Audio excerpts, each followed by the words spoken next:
Hi students, welcome to the 1 Minute English with ZAK English Crash Course. This is one of the part of the ZAK English Crash Course, ZECC 101.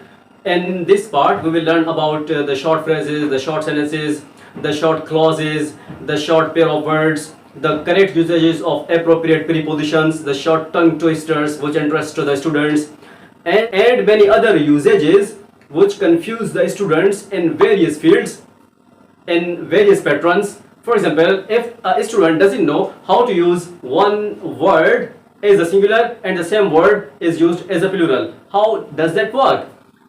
And the one word substitution. Along with that, it also provides the words which are correctly used in a sentence. Similarly, it also provides the best idea, the best portion, the best thing. That also provides the correct usages of the idioms, the correct usages of the appropriate adverbs. Along with that, it also gives platform to those students who mostly get confused while using English words, phrases, clauses, idioms, words, vocabulary, all the issues, all type of the patterns, all type of the problems will be solved in this 1 Minute English with ZAK English Crash Course. This is 1 Minute English. Take care.